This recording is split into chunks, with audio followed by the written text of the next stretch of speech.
역사의 한 페이지는 때로 단 하룻밤 사이에 완전히 뒤집힙니다. 왕좌에 앉은 자가 아침이 되면 죄인이 되고, 어제까지 숨죽이던 자가 오늘은 권력의 정점에 서는 일이 실제로 벌어지곤 하죠. 1623년 3월 12일 밤, 조선의 수도 한양에서 바로 그런 일이 일어났습니다. 이 사건은 단순한 왕위 교체가 아니라 조선이라는 나라의 운명을 송두리째 바꿔놓은 거대한 분수령이었죠. 지금부터 그날 밤, 붉은 새벽을 맞이하기까지의 이야기를 시작해 보겠습니다. 광해군이 왕위에 오른 건 1608년이었습니다. 임진왜란의 상처가 채 아물지 않은 시기였죠. 나라는 피폐했고 백성들은 굶주렸습니다. 이런 상황에서 광해군은 놀라운 선택을 했는데요. 바로 명나라와 후금 사이에서 어느 한쪽에 치우치지 않는 균형 외교를 펼친 겁니다. 당시 명나라는 쇠퇴하고 있었고, 만주에서는 누르하치가 세운 후금이 급속도로 성장하고 있었거든요. 광해군은 이 상황을 정확히 읽어냈습니다. 명나라에 대한 의리를 지키되 후금과도 적대하지 않는 줄타기 외교를 선택한 거죠. 1619년 사르후 전투에서 명나라가 후금에게 참패를 당했을 때 광해군이 보낸 조선군은 강홍립의 지휘 아래 일부러 전력을 다하지 않았습니다. 이건 실리를 추구한 매우 현명한 판단이었죠. 문제는 조선 사회를 지배하던 성리학적 명분론이었습니다. 서인 세력은 광해군의 이런 외교를 받아들일 수 없었어요. 그들에게 명나라는 단순한 이웃나라가 아니라 제조지은, 즉 나라를 다시 세워준 은인이었거든요. 임진왜란 때 명나라 군대가 조선을 도와줬다는 걸 절대 잊어서는 안 된다는 게 그들의 생각이었습니다. 명나라에 대한 의리를 저버리고 오랑캐인 후금과 타협한다는 건 있을 수 없는 일이었죠.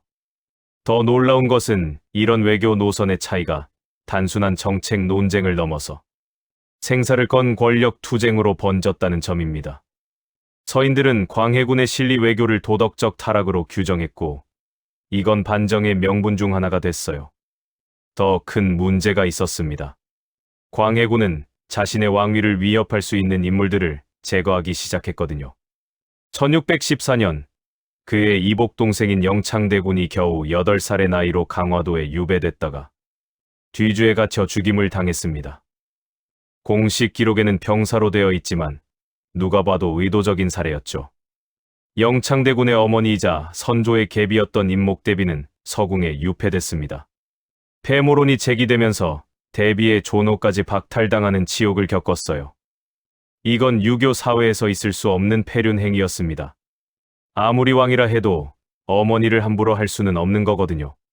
광해군을 옹호하던 대북 세력이 주도한 이 일들은 서인들에게 결정적인 명분을 제공했습니다. 1623년 초, 분위기가 심상치 않게 돌아가기 시작했어요. 궁궐 안팎에서 광해군에 대한 불만이 끓어오르고 있었죠. 창덕궁에서는 여전히 화려한 연회가 열렸지만 도성의 백성들은 무거운 세금에 신음하고 있었습니다. 인경궁과 경덕궁 건설에 막대한 비용이 들어갔고, 이는 모두 백성들의 고혈을 짜내서 마련한 것이었거든요. 광해군의 총애를 받던 김계시를 비롯한 환관들의 횡포도 극에 달했습니다. 정치는 혼란스러웠고 민심은 등을 돌렸어요. 이때 서인의 핵심 인물인 이귀가 움직이기 시작했습니다. 이귀는 임진왜란 때 공을 세운 무장 출신으로 서인 세력의 중심에 있던 인물이었어요.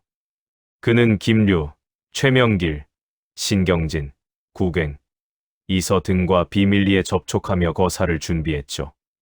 이들에게는 명분이 있었습니다.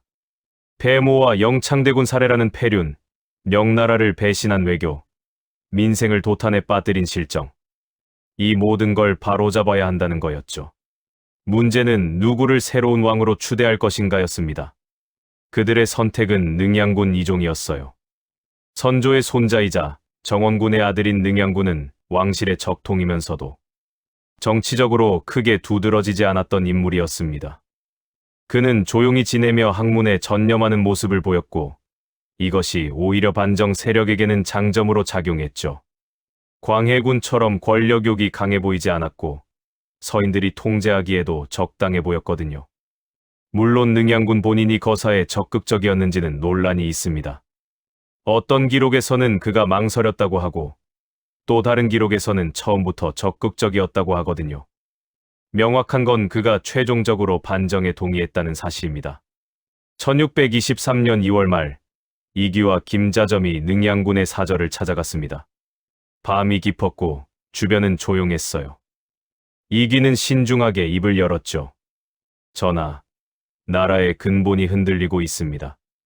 어머니를 가두고 어린 동생을 죽인 자가 어찌 왕위에 있을 수 있겠습니까? 명나라에 대한 의리도 저버렸습니다. 이제는 잘못된 것을 바로잡아야 할 때입니다.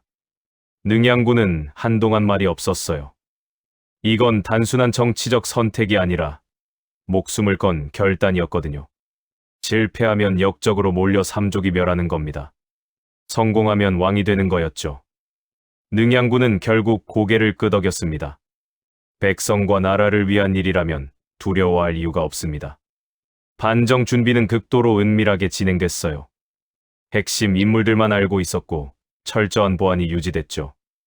이기는 군사 조직을 담당했고 김류는 문신들을 규합했습니다. 최명길은 명분과 절차를 정리했어요. 이들은 각자의 역할을 완벽하게 수행했죠. 특히 중요했던 건 훈련도감 대장 이응립을 포섭하는 일이었습니다. 이응립은 도성의 군사력을 장악하고 있었거든요. 그가 내응하지 않으면 반정은 성공하기 어려웠어요. 이응립의 마음을 얻기 위해 반정 세력은 신중하게 접근했습니다.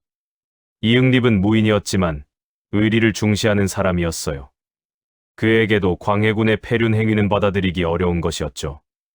여러 차례의 은밀한 만남 끝에 이응립은 반정에 동참하기로 결심했습니다. 나라를 바로잡는 일이라면 이 목숨 기꺼이 바치겠소. 이응립의 합류는 반정 세력에게 결정적인 힘이 됐어요. 훈련도감의 병력을 확보한다는 건 도성의 군사력 상당 부분을 장악한다는 의미였으니까요. 완벽한 비밀은 없는 법입니다. 3월 초, 반정 계획이 새어나갔어요. 누군가가 광해군 측에 밀고를 한 겁니다. 정확히 누가 고변했는지는 기록마다 다르지만 분명한 건 광해군의 측근들이 이 정보를 입수했다는 거죠. 문제는 광해군의 반응이었습니다. 놀랍게도 그는 이 밀고를 심각하게 받아들이지 않았어요. 근거 없는 소문일 뿐이다. 누가 감히 과인을 넘보겠는가. 광해군의 자만심이 작용한 거였죠. 15년 동안 왕위에 있으면서 자신의 권력이 절대적이라고 착각했던 겁니다. 실제로 그때까지 광해군에게 감히 도전하는 세력은 없었거든요. 광해군의 측근인 정충신과 이첨은 달랐습니다. 그들은 불길한 예감을 느꼈어요. 전하, 설령 헛소문이라 해도 조사는 해봐야 합니다. 혹시 모를 위험에 대비해야 합니다. 정충신이 간곡히 말했지만 광해군은 듣지 않았죠. 그만하라. 과인이 판단할 일이다. 오히려 그날 밤 창덕궁에서는 연회가 열렸습니다. 음악이 울려 퍼지고 술이 흘렀어요. 왕은 태평성대를 즐기고 있었지만 도성 밖에서는 폭풍이 몰려오고 있었습니다. 연회장의 화려한 불빛 아래에서 광해군은 웃고 있었지만 그 웃음은 얼마 남지 않은 왕권의 마지막 모습이었죠. 반정 세력은 밀고 사실을 알고 긴장했어요. 계획이 탄로났다. 어쩌면 지금쯤 군사들이 우리를 체포하러 오고 있을지도 모른다. 김자점이 불안해하며 말했죠. 회의가 긴급하게 소집됐습니다. 능양군의 사저에 핵심 인물들이 모였어요. 이제 어떻게 하겠습니까? 계획을 포기해야 할까요? 누군가 물었죠. 이기는 단호했습니다. 오히려 기회입니다. 그들이 우리를 심각하게 받아들이지 않는다는 뜻이니까요. 지금이 아니면 기회가 없을 겁니다. 거사 날짜를 당기겠습니다. 원래 계획은 며칠 뒤였지만 이기는 3월 12일 밤으로 결행 시점을 앞당겼어요. 이건 매우 위험한 도박이었죠. 준비가 덜 됐을 수도 있었거든요. 시간이 지날수록 발각될 위험이 커진다는 판단이었습니다. 광해군이 방심하고 있는 지금, 바로 이 순간이 유일한 기회입니다. 김류가 우려를 표했습니다. 급하게 서두르면 실수가 생길 수 있습니다. 병력 동원도 완벽하지 않고. 이기가 말을 끊었어요. 완벽한 준비를 기다리다가는 영영 기회를 놓칩니다. 우리에겐 명분이 있고 의지가 있습니다. 그것만으로 충분합니다. 능양군이 최종 결정을 내렸습니다. 이귀의 말이 옳소. 더 이상 지체할 수 없습니다. 3월 12일 밤 거사를 감행하겠소. 이 말과 함께 반정의 날짜가 확정됐어요. 이제 남은 시간은 며칠뿐이었죠. 반정 세력은 최종 점검에 들어갔습니다. 각자 맡은 부대를 점검하고 무기를 준비했어요. 홍제원을 집결지로 정하고 이동 경로를 확인했습니다. 창의문을 돌파 지점으로 선택한 이유는 명확했어요. 사대문은 경비가 삼엄했지만 창의문은 상대적으로 허술했거든요. 게다가 창의문을 통과하면 창덕궁까지의 거리가 가까웠습니다. 창의문 수문장들은 어떻게 할 겁니까? 신경진이 물었죠. 이귀가 대답했습니다. 설득이 안 되면 무력으로 돌파할 수밖에 없습니다. 우리에게 주저할 시간은 없으니까요. 냉정한 판단이었지만 필요한 결정이었어요. 3월 12일 낮 도성은 평온해 보였어요. 저작거리에는 장사꾼들의 목소리가 들렸고 관청에서는 평소처럼 업무가 진행됐죠. 아무도 몇 시간 후에 일어날 일을 예상하지 못했습니다. 반정 세력만이 조용히 최후의 준비를 하고 있었어요. 이귀는 군사 배치를 마지막으로 점검했고 김류는 반정교서 초안을 마무리했습니다. 능양군은 사저에서 조용히 기다리고 있었죠. 해가 기울기 시작했습니다. 서쪽 하늘이 붉게 물들었어요. 마치 곧 피를 흘릴 것을 예고하는 듯한 석양이었습니다. 밤이 되자 반정에 참여하기로 한 사람들이 각자의 집을 나섰습니다. 가족들에게는 거짓말을 했어요. 잠깐 볼 일이 있어 다녀오겠소. 곧 돌아오겠습니다. 그들은 이것이 마지막 이별이 될 수도 있다는 걸 알고 있었죠. 실패하면 역적으로 몰려 삼족이 멸하는 겁니다. 한 무장은 어린 아들을 안아주며 속으로 생각했어요. 내일이면 이 아이의 아버지가 역적이 될 수도, 아니면 나라를 구한 영웅이 될 수도 있구나. 또 다른 선비는 서재에 쌓인 책들을 바라봤습니다. 평생 배운 학문이 옳다면 오늘 밤의 선택도 옳을 것이다. 이응립은 훈련도감에서 자신의 부하들을 소집했습니다. 오늘 밤 특별한 임무가 있다. 세부 내용은 현장에서 알려주겠다. 부하들은 의아해했지만 질문하지 않았어요. 이응립에 대한 신뢰가 있었거든요. 그들은 곧 자신들이 역사를 바꾸는 사건에 참여하게 될 줄은 꿈에도 몰랐습니다. 밤 9시쯤 홍제원의 사람들이 모이기 시작했어요. 한두 명씩 조용히 눈에 띄지 않게 모였습니다. 이들은 모두 반정에 동참하기로 결심한 사람들이었죠. 양반 출신도 있었고 평민 출신 군졸들도 있었습니다. 정확한 숫자는 기록마다 다르지만 대략 180명에서 250명 정도로 추정됩니다. 많지 않은 숫자였어요. 하지만 이들은 결연한 의지로 무장하고 있었죠. 홍제원은 도성 밖 서쪽에 위치한 곳으로 나무가 우거져 있어 집결 장소로 적합했습니다. 어둠 속에서 사람들의 그림자가 하나둘 늘어났어요. 긴장된 침묵이 흘렀습니다. 이귀가 도착하자 군사들이 일제히 무릎을 꿇었어요. 달빛 아래에서 이귀의 얼굴이 굳게 경직돼 있었습니다. 오늘 밤 우리는 역사를 바꿀 것입니다. 잘못된 것을 바로잡고 나라를 구할 것입니다. 두려워하지 마십시오. 우리에게는 정의가 있습니다. 이귀의 연설이 끝나자 군사들의 함성이 밤하늘을 찔렀습니다. 횃불이 하나둘 켜지기 시작했고 어둠 속에서 무기들이 빛났어요. 칼, 창, 활이 준비됐습니다. 이제 돌이킬 수 없는 다리를 건너는 순간이었죠. 김류가 앞으로 나서며 말했습니다. 우리는 역적이 아닙니다. 역적을 토벌하러 가는 것입니다. 폐륜을 저지른 자, 백성을 학대한 자, 나라의 의리를 저버린 자를 응징하는 겁니다. 하늘이 우리와 함께할 것입니다. 군사들은 고개를 끄덕였어요. 그들은 자신들의 행동이 정의롭다고 믿었습니다. 그때 긴장감이 극에 달하는 사건이 벌어졌습니다. 홍제원에서 멀지 않은 곳에 광해군 측의 순찰대가 지나가고 있었던 거예요. 만약 이들이 반정군의 집결을 발견하면 모든 게 끝나는 겁니다. 횃불을 끄시오. 소리 내지 마시오. 이기가 급히 명령했죠. 반정군은 숨죽이며 기다렸습니다. 순찰대의 발걸음 소리가 점점 가까워졌어요. 심장이 터질 것 같은 순간이었습니다. 어둠 속에서 숨소리마저 억제했죠. 순찰대는 홍제원 바로 옆 길을 지나갔습니다. 한 순찰병이 잠깐 멈춰 서서 숲 쪽을 바라봤어요. 무슨 소리 들었어? 아니, 바람 소리겠지. 순찰병들이 대화를 나누다가 다시 걸어갔습니다. 다행히 순찰대는 아무것도 눈치채지 못하고 지나갔어요. 반정군은 안도의 한숨을 내쉬었죠. 아슬아슬했습니다. 김자점이 식은땀을 닦으며 말했습니다. 밤 10시쯤 반정군이 움직이기 시작했어요. 목표는 창의문, 즉 자하문이었습니다. 이기가 선두에 섰고 군사들이 뒤를 따랐어요. 횃불을 최소한으로 줄이고 조용히 이동했습니다. 밤하늘에는 구름이 끼어 달빛마저 희미했죠. 어쩌면 하늘도 이들의 행동을 숨겨주려는 것 같았어요. 창의문까지의 거리는 그리 멀지 않았지만 느리게 이동해야 했습니다. 눈에 띄지 않기 위해서였죠. 군사들은 긴장된 표정으로 발걸음을 옮겼어요. 누군가 돌부리에 걸려 넘어질 뻔했지만 겨우 균형을 잡았습니다. 작은 소리도 치명적일 수 있는 상황이었거든요. 창의문에 도착했을 때는 자정이 조금 지난 시각이었습니다. 문은 닫혀 있었고 소수의 수문장들이 지키고 있었어요. 수문장들은 지루함에 젖어 있었죠. 한밤중에 무슨 일이 있을 거라고는 생각하지 못했습니다. 반정군은 조용히 접근했어요.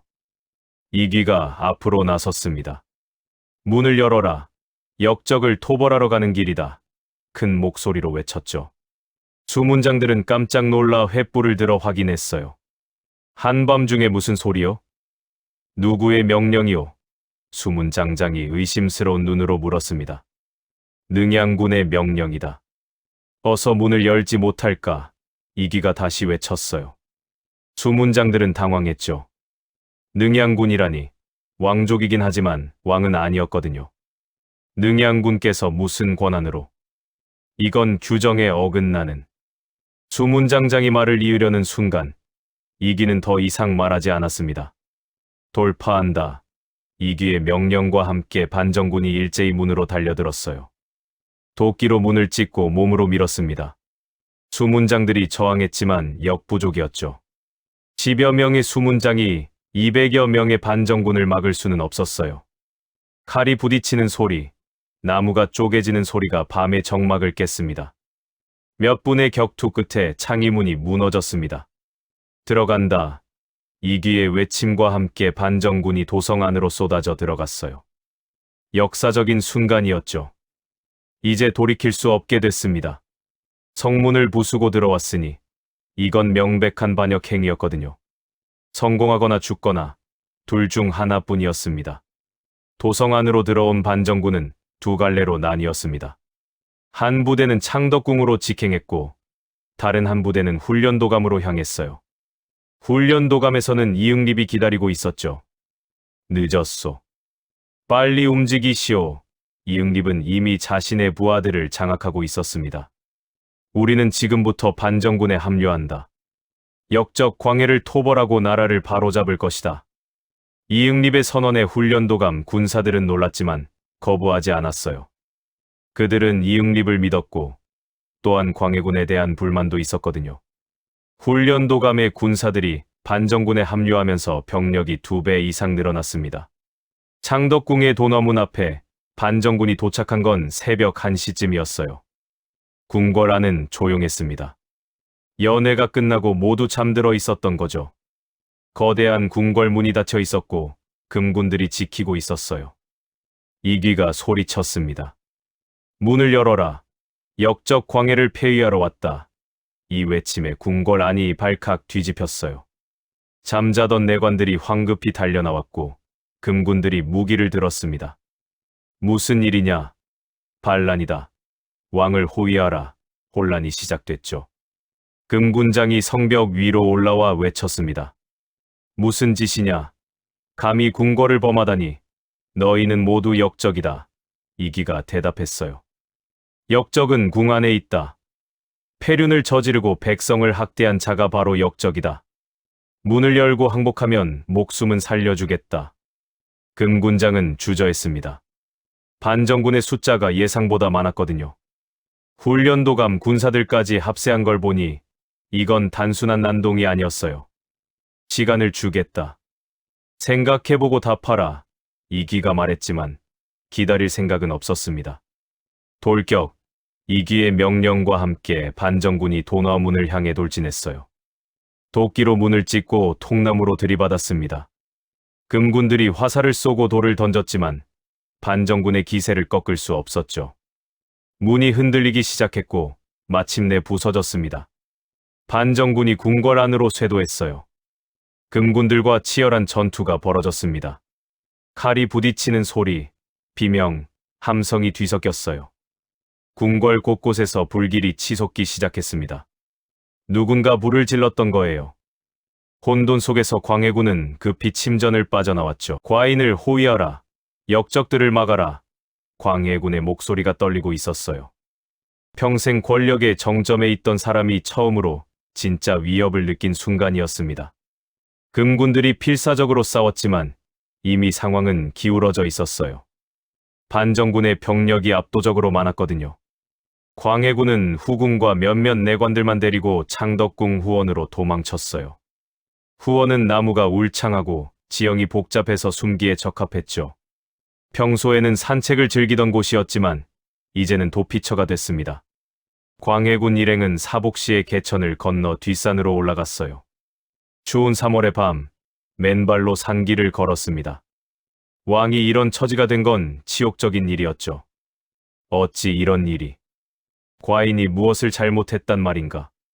광해군은 중얼거렸어요. 불과 몇 시간 전까지만 해도 그는 조선의 왕이었거든요. 연회를 즐기고 음악을 듣던 왕이었습니다.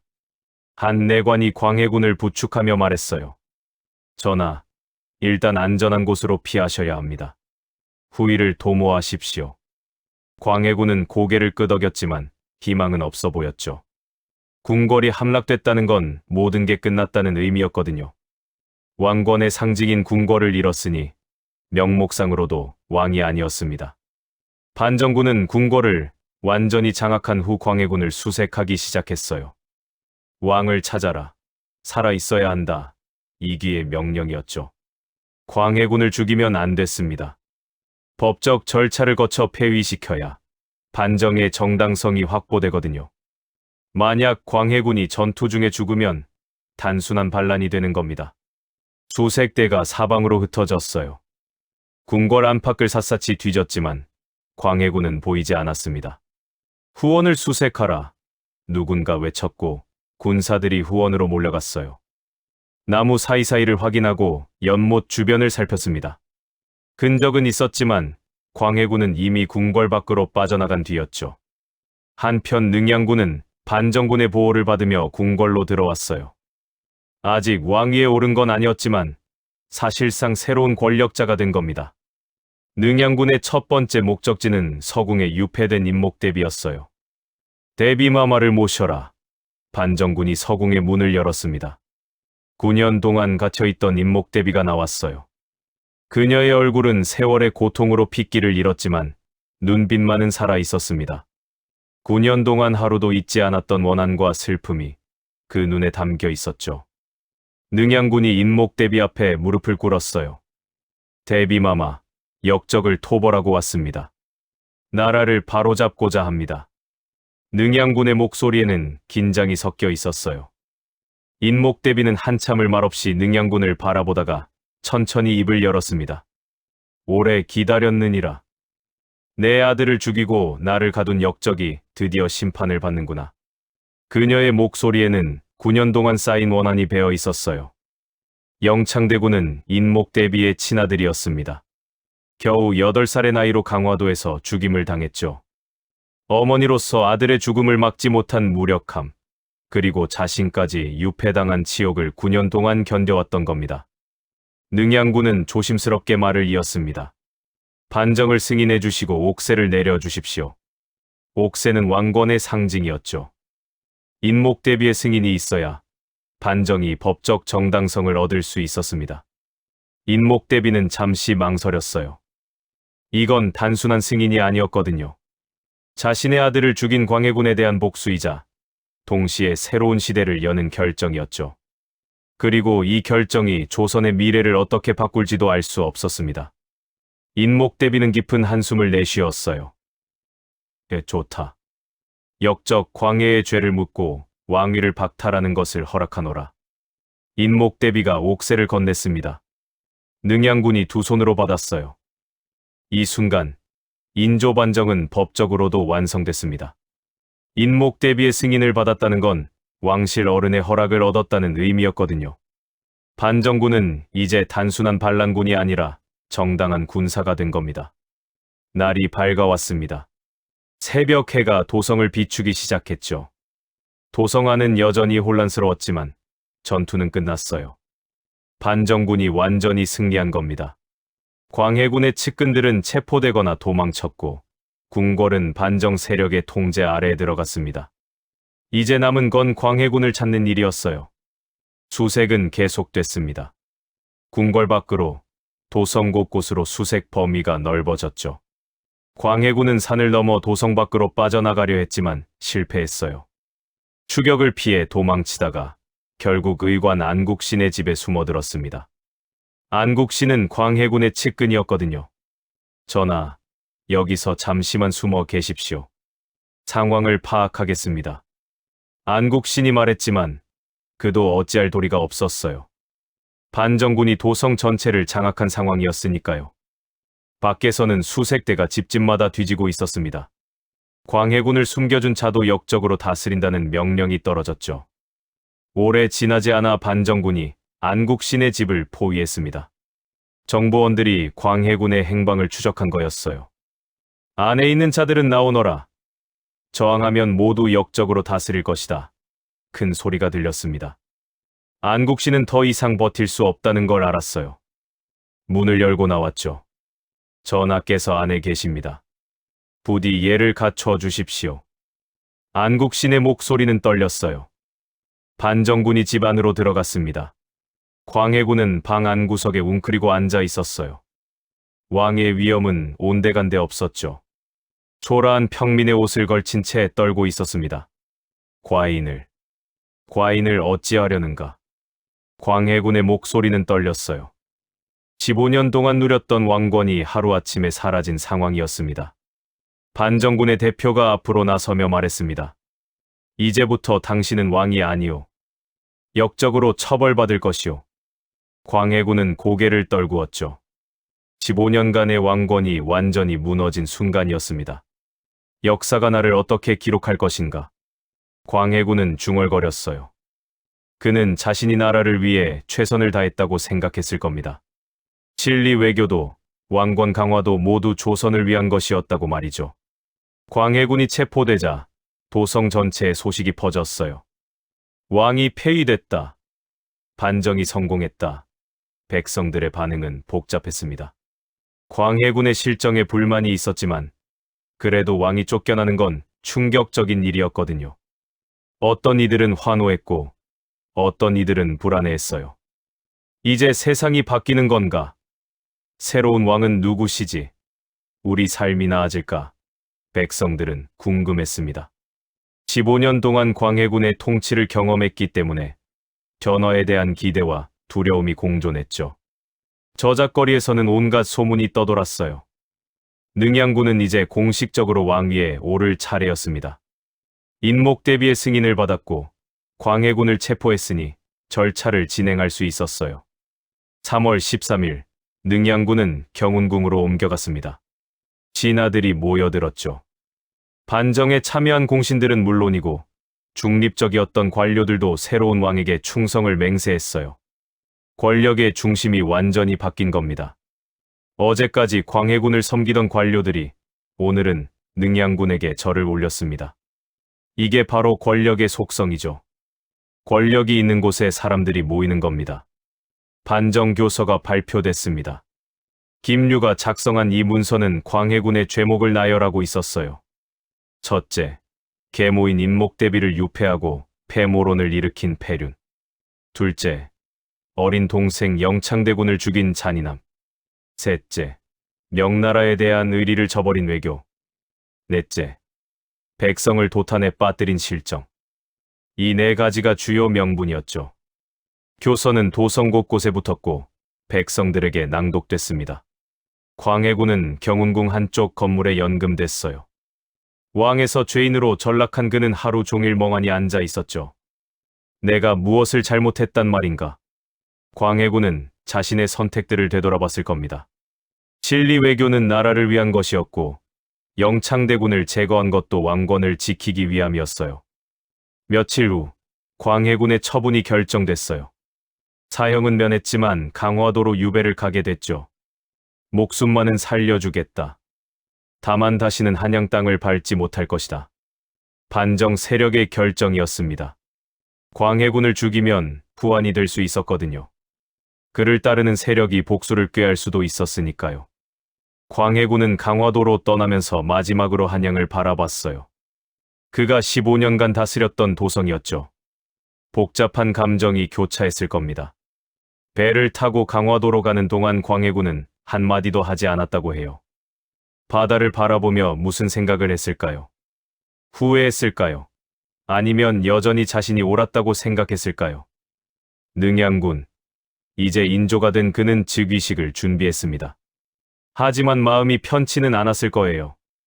반정으로 왕위에 올랐다는 건 부담이 큰 일이었거든요. 정통성에 흠이 있다는 비난을 받을 수 있었죠.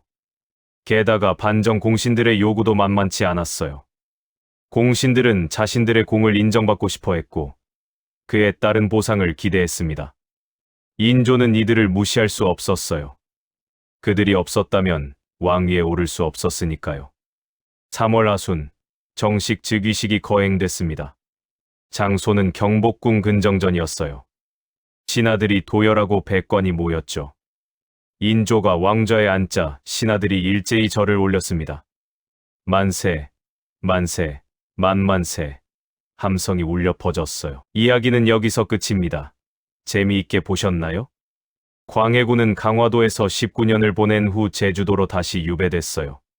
1641년, 그는 제주도에서 생을 마감했습니다. 67세였죠. 죽을 때까지 복권되지 못했고 왕의 예우도 받지 못했어요. 그의 묘는 왕릉이 아니라 일반 무덤처럼 만들어졌습니다. 광해군 묘라는 이름으로 경기도 남양주에 있는데 왕릉에 비하면 초라한 규모죠. 역사는 승자의 기록이라는 말이 실감나는 대목입니다. 시간이 흐르면서 광해군에 대한 재평가가 이뤄졌어요. 특히 일제강점기와 현대에 들어와서 그의 실리 외교가 재조명받기 시작했죠. 당대에는 배신자로 몰렸지만 사실은 나라를 지키려 한 현명한 군주였다는 평가가 나온 겁니다. 반면 인조반정은 명분만 내세우고 실리를 무시한 결과 나라를 위기로 몰아넣었다는 비판을 받아요. 인조반정은 한국사에서 매우 중요한 사건입니다. 이 사건을 통해 우리는 정치에서 명분과 실리의 균형이 얼마나 중요한지 배울 수 있어요. 명분만 앞세우면 현실을 잃게 되고 실리만 추구하면 도덕성을 상실하게 되죠. 둘 사이의 조화를 찾는 게 정치의 핵심이라는 교훈을 인조반정은 우리에게 남겨줬습니다. 또한 이 사건은 권력의 정통성 문제를 생각하게 합니다.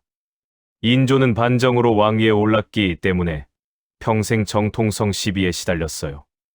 이괄의 난처럼 반란이 일어났을 때도 인조 자신이 반정으로 왕이 됐는데 왜 우리는 안 되냐는 논리에 반박하기 어려웠죠. 정당하지 않은 방법으로 얻은 권력은 언제나 불안정하다는 걸 보여주는 사례입니다. 역사를 공부할 때 중요한 건 단순히 옳고 그름을 판단하는 게 아니라 당시 사람들의 선택과 그 결과를 이해하는 겁니다. 그들이 보기에 광해군은 폐륜을 저지른 폭군이었고 이를 바로잡는 건 신하로서 당연한 의무였죠. 물론 그 이면에 권력욕이 있었을 수도 있지만 모든 역사적 행위에는 복합적인 동기가 작용합니다. 역사의 인물들은 선악으로 나뉘지 않아요. 그들은 각자의 상황에서 최선이라고 생각하는 선택을 했을 뿐이죠. 1623년 3월 12일 밤, 홍제원에서 시작된 반정은 조선 역사의 흐름을 완전히 바꿔놓았습니다. 그날 밤의 결정이 수십 년 후 병자호란이라는 참극으로 이어질 줄은 아무도 몰랐을 거예요. 역사는 이렇게 예측 불가능한 방향으로 흘러갑니다. 한 가지 확실한 건 그날의 선택들이 수많은 사람들의 운명을 바꿨다는 사실이에요. 지금까지 인조반정의 전말을 살펴봤습니다. 승자와 패자가 분명했던 사건처럼 보이지만 시간이 지나며 평가는 계속 바뀌고 있어요. 이것이 바로 역사의 역동성이자 우리가 역사를 배우는 이유입니다.